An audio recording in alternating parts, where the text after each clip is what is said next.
그 유학년 기자가 진행해 주시겠습니다.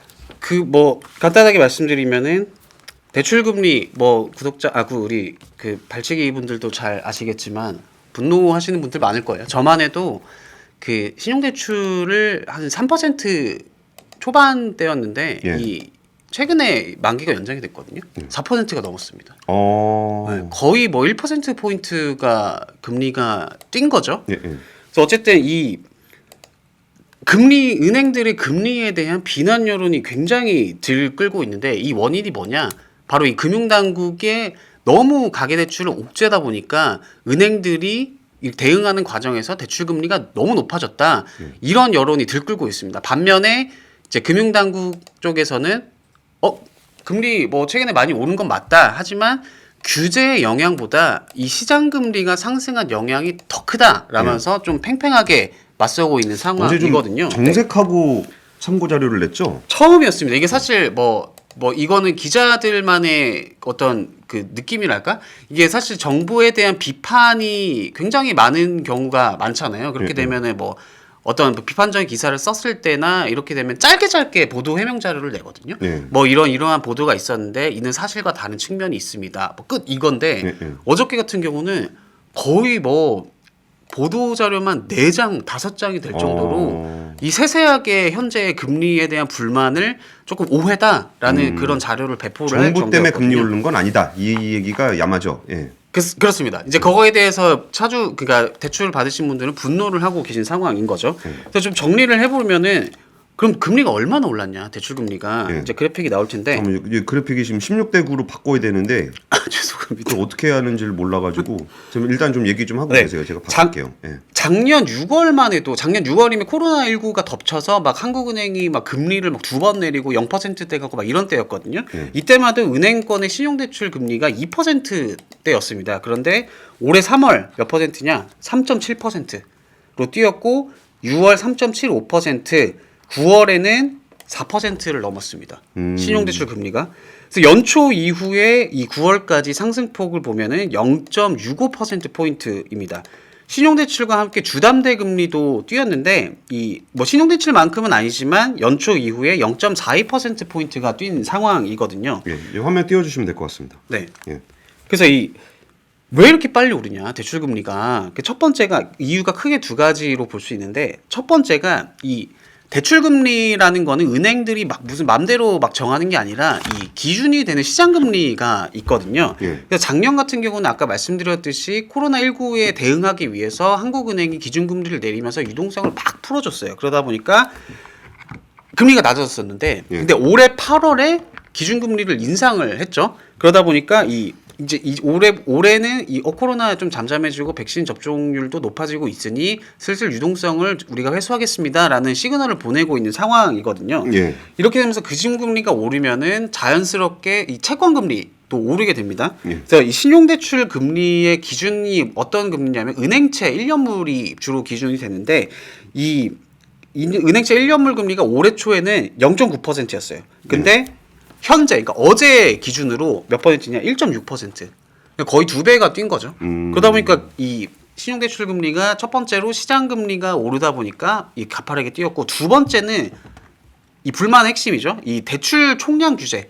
그러니까 금융당국이 대출 총량 규제를 너무 세게 하다 보니까 금리가 오르고 있다라는 불만인 건데, 이건 왜 나오는 불만이냐? 은행들이 대출 금리를 정하는 거는 방금 말씀드린 이 시장 금리 를 기본으로 두고 그 위에 가산금리를 더하는 식으로 여기에 우대금리로 이제 깎아주는 이런 식으로 대출금리가 정해지거든요. 근데 뭐 지점장님이 뭐 깎아줍니다. 뭐 이런 것도 있고, 아니면 월급 통장 뭐 하면 깎아드릴게요. 뭐 이런 것들이 이제 그런 게 우대금리인 거죠. 그것도 꽤 크거든요. 근데 이게 금융당국이 막 대출 억제해라, 너네 은행 막 대출 중단까지도 하고 막 그러고 있잖아요. 그래서 은행들이 이런 총량 규제에 대응하기 위해서 어떤 걸 하냐? 가산금리를 엄청 높여버립니다. 그럼 왜냐하면은 내가 3%대 받을 수 있을 줄 알았는데 막 금리가 막 4%, 5% 이러면은 이 문턱이 올라가잖아요. 그러니까 이걸 통해서 대출을 옥죄겠다. 그러면서 가산금리를 올리고 우대금리는 지금 받을 수 있는 은행이 없어요. 거의 다 그냥 다 폐지가 된 상태. 그러니까 두 번째 요인은 방금 말씀드린 가산금리가 높아지고 우대금리가 없어지니까 확 올라가 버리는 거죠. 예. 네. 그래서 이렇게 대출 금리가 빨리 오르고 있는 상황입니다. 그래서 문제는 뭐냐? 이 대출 금리가 오르는 그 영향이 있을 거 아니에요. 예, 예. 이거를 불만을 가지신 분들은 이거 금융당국이 너무 규제를 해서 은행들이 가산금리 너무 높여서 이렇게 된 거다라는 불만을 제기하는 분들이 많은 반면 금융당국에서는 어떻게 반박하고 있냐? 그런 측면도 있다. 하지만 대출금리 상승폭에 더 영향을 준 거는 이 시장금리 상승이다. 좀 이렇게 팽팽하게 대립을 하고 있는 상황이거든요. 한 기자 보기엔 좀 어때요? 둘 얘기가 좀 비교를 해보면 이게 뭐 어디가 옳다 그르다 딱 하나로 할 수는 없는 상태인데 근데 뭐 결론적으로 말씀드리면은 이 금융당국이 규제를 너무 세게 하다 보니까 차주분들이 굳이 지지 않았어도 될 이자 부담을 지게 된 거는 맞는 것 같습니다.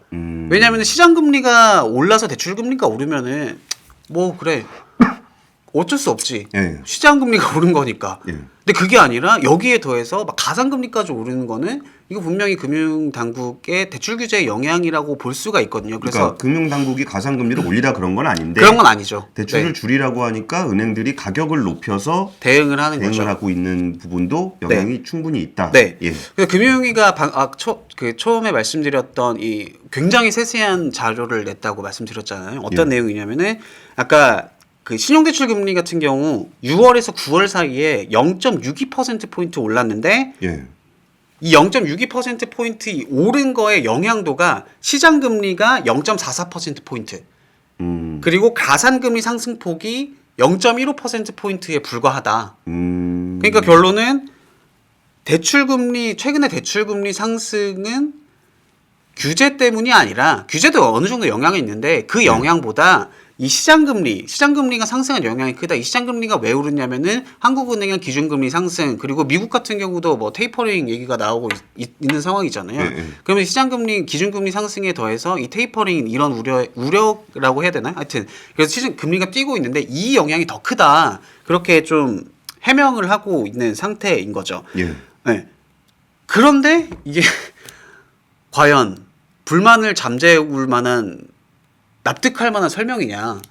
좀 이거에 대해서는 솔직히 미지수라고밖에 볼 수 없는데 아까 말씀드렸듯이 이 시장 금리가 올라서 대출 금리가 오르는 거에 대해서는 아무도 뭐 불만이 있을 수 있지만 이거에 대해서 어쩔 수가 없는 거잖아요. 근데 사실 그 시장 원리라는 게 참 작동하기가 괜찮은 게 네네. 그러니까 시장이 옳아서 그런 게 아니에요. 맞습니다. 시장이 옳고 모두가 시장에 대해서 만족해서 그런 게 아니라 시장 원리에 따라서 움직이게 되면은 그 참여했던 사람들이 뭔가의 거래를 했을 때 생겨나는 효과에 대해서 네. 반발을 좀 덜해요. 맞습니다. 그러니까 이거는 시장 가격이 이렇게 됐으니까라고 생각하니까. 근데 이거를 정부에서 개입을 하게 되면은 정부가 개입해서 뭐 이거는 얼마로 해, 이건 얼마로 해 하게 되면은 그 거래 주체들이 반발을 한다는 거죠. 왜 나만 이러냐, 왜 쟤는 저러냐. 그러면 그 선을 어떤 선을 잡더라도 욕을 먹을 수밖에 없어요.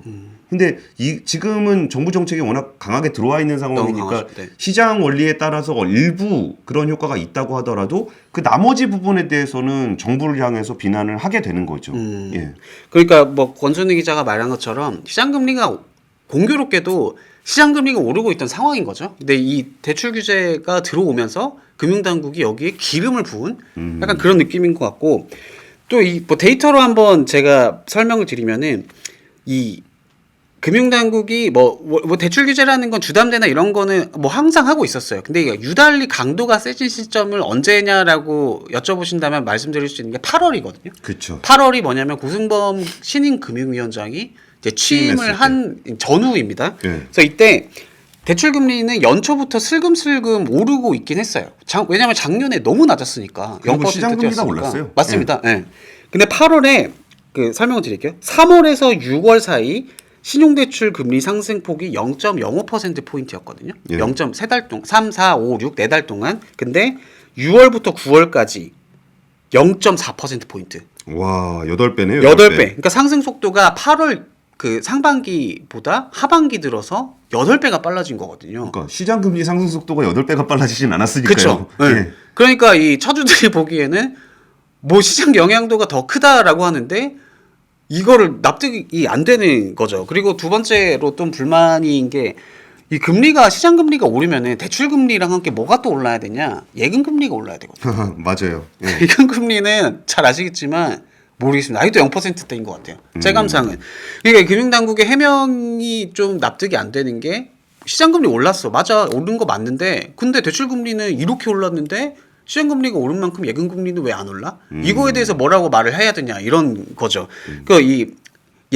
잘 모르시는 분들도 있을까봐 설명을 드리면은 은행이 대출 금리를 높여서 이자를 많이 받고 예금 금리를 그대로 두면은 어떤 일이 벌어지냐? 이익이 엄청나게 늘어납니다. 예. 그래서 여기 은서랜드님이 해주셨던 지금 대출 금리 올리는 한국은행보다 아무것도 안 하고 돈잔치 하는 은행이 더 꼴보기 싫음. 이게 핵심인데 뭐냐면 올해 3분기 국내은행 순이익을 보면은 지난해 같은 기간, 그러니까 지난해 3분기보다 32%나 늘었습니다. 32%. 그러니까 이 3분기, 그러니까 8월을 기점으로 제가 대출 금리가 갑자기 올랐다고 했잖아요. 공교롭게도 대출 규제가 본격화된 이 3분기에 호실적을 거둔 거니까 막 은서랜드님이 말씀하신 것처럼 금융당국이 이 은행들의 배를 불려주고 있는 거 아니냐. 좀 그런 비판이 나오고 있습니다. 세금 많이 걷어서 정부가 부자되고 이자 많이 받아서 은행이 부자되고. 그렇죠. 그 와중에 가구 중에 30%는 가구 소득은 줄었지만 부채는 늘었다 그러고 있고. 그러니까 참 약간 아이러니한 상황이네요. 네. 그러니까 금리뿐만 아니라 또 좀 대출 시장이 카오스, 혼란이라고 볼 수 있는 현상도 빚어지고 있거든요. 이게 왜냐 규제 때문에 그렇게 된 거다라고 이제 불만을 갖고 있는데 첫 번째가 고신용자분들이 죄인이 됐어요. 그렇죠. 그 네. 허인영 기자가 몇 달 전에 그런 일이 발생할 수 있다라고 한번 예고를 했었죠. 아 그런가요? 예. 감사합니다. 어쨌든 현재 고신용자가 중저신용자보다 뭐 금리가 그 중저신용보다 고신용자의 금리가 높다라고 단정적으로 말을 할 수는 없는 상태이지만 역차별을 받고 있는 건 맞는 것 같아요. 왜냐면은 그러니까 신용 등급이 높으면은 이 금리가 낮아야 된다라는 게 어떻게 보면 금융 상식이잖아요. 왜 그렇죠. 하이 리스크 하이 리턴이라는 그런 걸 벗어난 건데 왜 이 대표적인 게 인터넷 은행들이 지금 하고 있는 게 고신용자 대출을 아예 막아버렸거든요. 그렇죠. 네. 예. 이거 어떤 의미냐? 그러면서 중저신용자 이 비중을 늘리기 위해서 이것도 규제 때문에 늘리는 겁니다. 그러니까 대출 총량이 있는 상황에서 중신용자를 늘려야 되니까 고신용자한테는 대출을 안 해주겠다. 안 해주는 이렇게 거죠. 되는 예. 그러면서 중저신용자분들한테는 이자를 막 지원을 해주고 있어요. 이자를 지원해주는 건 어떤 거냐? 금리를 낮춰주는 효과가 있습니다. 이자를 지원한다는 게 그냥 금리를 낮춰주는 거죠. 그렇죠. 예. 네. 예. 그런 효과가 있으니까 당연히 고신용자분들이 보기에는 좀 그렇고 그리고 금리 상승 속도, 그러니까 아까 방금 말씀드린 것처럼 고신용자의 금리가 중저신용자분들의 금리가 높다라고 말씀드릴 수는 없지만 예. 고신용자들의 신용대출 금리 상승 속도가 중저신용자보다 훨씬 빠릅니다.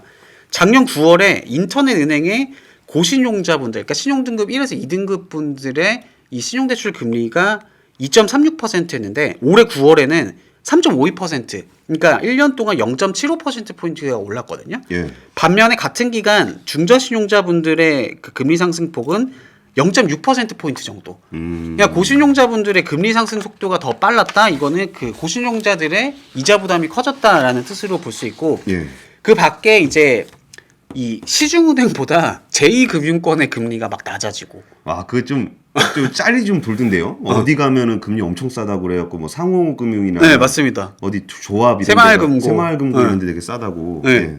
그리고 주담대 금리가 신용 대출 금리보다 막 높아지고. 담보가 있는데. 담보가 있는 대출인 당연히 신용만 보고 하는 신용 대출보다 금리가 낮아야 되거든요. 네. 그래서 이런 혼란들이 나오는 게 너무 규제가 세다 보니까 이런 혼란이 빚어지고 있다. 그래서 아시다시피 이런 대출 규제에 가장 직접적인 영향을 받는 게 바로 고신용자 분들이거든요. 그쵸. 네. 왜냐하면 현재 이 대출 규제, 그러니까 제1금융권을 중심으로 대출 규제가 강하게 이루어지고 있는데 이 시중은행의 고객의 한 90%가 고신용자 분들이기 때문입니다. 그래서 물론 이 중저신용자 분들에 대한 지원이랄까요? 이런 거 당연히 해야죠. 이것도 저는 굉장히 중요한 금융 역할이라고 보는데 하지만 뭐 그렇다고 해서 이 고신용자가 역차별을 받는 게 그걸 정당화할 수는 없는 거잖아요. 그러다 보니까 이 역차별 논란 그리고 이 현재 금리 정책에 대한 금리 불만이 나오는 게 어찌 보면 좀 당연한 상황인 것 같고 그 마지막 끝으로 좀 말씀드리면은 금융당국 그러니까 금융위원회는 그동안 대출 금리가 너무 높아 이런 불만에 대해서 그거 그 은행들 때문이 아니라 시장 금리 때문이야라고 좀 강경하게 이렇게 반박을 해오고 있다고 말씀을 드렸잖아요. 예. 근데 이게 이제 자칫하면 관치 논란으로 불거질 수도 있는 상황이라 좀 개입을 안 하겠다라는 뜻을 보는데 오늘 3시에 끝났을 거야 아마. 금감원이 은행 부행장들 소집했죠. 긴급 소집을 해서 예. 이제 논의를 했습니다. 그래서 이 논의에서 좀 그 주목할 만한 발언들이 있는데 첫 번째가 각 은행의 대출 금리 산정이 모범 기준, 그러니까 모범 기준은 이 협회, 그러니까 은행들이 모여서 우리 대출 금리를 정할 때 요런 기준을 법은 아니지만 요런 기준을 따르자라고 자체적으로 정한 기준이거든요. 이거에 따라 충실하게 이루어지고 있는지 꼼꼼하게 살펴보겠다. 그리고 필요하겠다면 이게 어떤 의미냐면 필요하겠다면 은행의 금리 정책에 개입할 수 있다라는 뜻을 시사한 것이라고 보면 되고 그 마지막으로 이 예금금리 아까 제가 예금금리는 안 올랐다고 했잖아요. 이 시장금리가 오른 만큼 예금금리도 함께 오르고 있는지 살펴보고 지금보다 더 확대되면은 필요에 따라서는 뭐 조치를 할 수 있을 것이다라고 이제 살펴보겠다는 방침입니다. 그래서 인상을 쓴 거죠.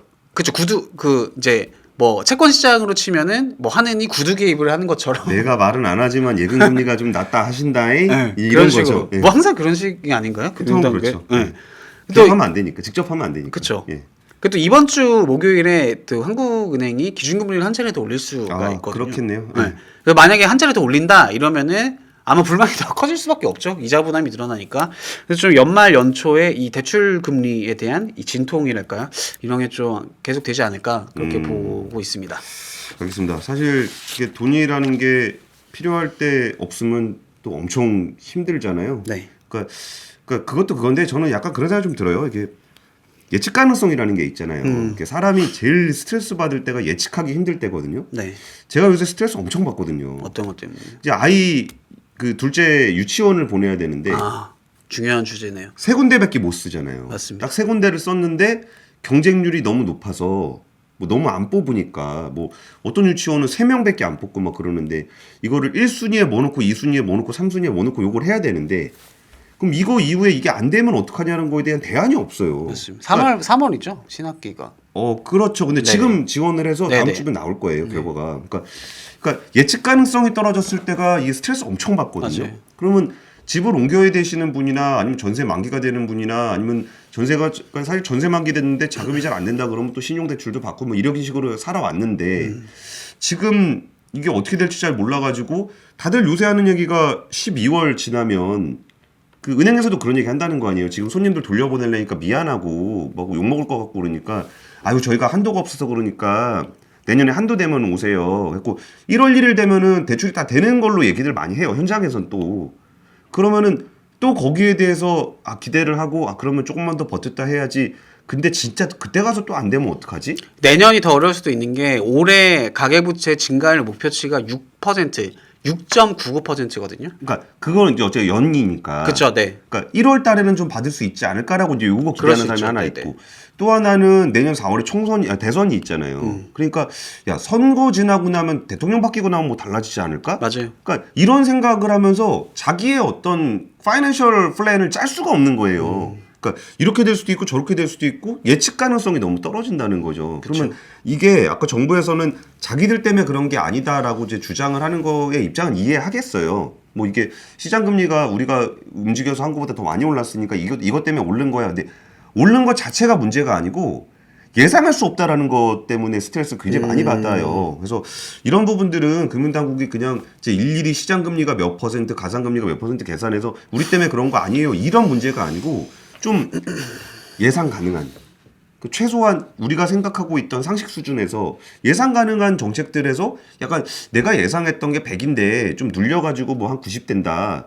그런 거 정도는 우리가 감수할 수 있다고요. 근데 100인데 갑자기 나는 50이 되고 50 하던 애가 70이 되고 이런 거는 우리가 예상하기가 어렵다는 거죠. 그래서 이런 부분들에 대한 정책은 좀 예상 가능한 범주에서 움직여 줬으면 좋겠다는 게 좀 저의 바람입니다. 그리고 LH 사태 어떻게 됐는지 PD님은 기억나세요? 어떻게 된지 아세요? 뭐 이렇게 좀 크게 처벌이 됐어야 되는 거 아닌가요? 그것인가요? 어쨌든 LH 사태 이게 뭐 그 모르시는 분들이 있어서 어떤 사건